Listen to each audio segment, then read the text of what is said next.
വാർത്തകളിലേക്ക്. കർക്കിടകം പിറന്നു. ഇനി രാമനാമജപത്തിന്റെ നാളുകൾ. രാമായണത്തിന്റെ പുണ്യം നിറച്ച് വീണ്ടും ഒരു രാമായണ മാസം ആരംഭിച്ചു. ഇനിയുള്ള ദിവസങ്ങളിൽ ഹൈന്ദവ ഭവനങ്ങൾ രാമമന്ത്രങ്ങളാൽ മുഖരിതമാകും. ആധ്യാത്മികമായ 3 തലങ്ങളിലുള്ള ഭക്തിയാണ് രാമായണത്തിന്റെ അന്തസത്ത. ദാസ്യഭക്തി, വിധേയഭക്തി, വിദ്വേഷഭക്തി എന്നിവയാണ് ത്രിവിധ ഭക്തിയായി കൽപ്പിക്കുന്നത്. ദാസ്യഭക്തിക്ക് ഹനുമാനും, വിധേയഭക്തിക്ക് സീതാദേവിയും, വിദ്വേഷഭക്തിക്ക് രാവണനുമാണ് പൗരാണികർ നൽകുന്ന ഉദാഹരണം. ജീവാത്മാവും പരമാത്മാവും തമ്മിലുള്ള ഐക്യം സ്ഥാപിക്കലാണ് ഭക്തിക്ക് ആധാരമായി കൽപ്പിക്കപ്പെടുന്നത്. ശ്രവണം, കീർത്തനം, വിഷ്ണുസ്മരണം, പാദസേവനം, അർച്ചനം, വന്ദനം, സഖ്യം, ദാസ്യം, ആത്മനിവേദനം എന്നിവയാണ് ഭക്തിയുടെ ലക്ഷണങ്ങൾ. രാമായണം പഠിക്കുന്നതിലൂടെ ഭക്തന് തന്റെ സ്വത്വം തിരിച്ചറിയാനും താനും ഈശ്വരനും ഒന്നാണെന്ന ഭാവത്തിലേക്ക് എത്തിപ്പെടാനും കഴിയും.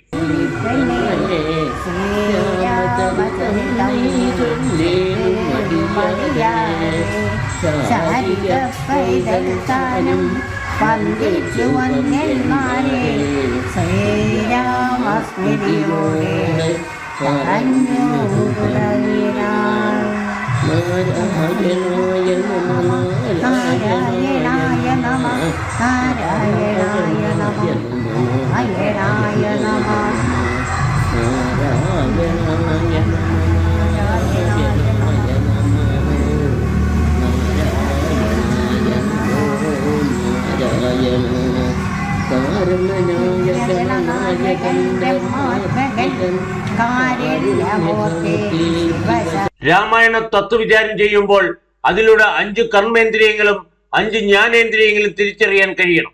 ആത്മാനം രതിതം വിദ്ധി, ബുദ്ധിച്ച സാരഥിയും വിദ്ധി.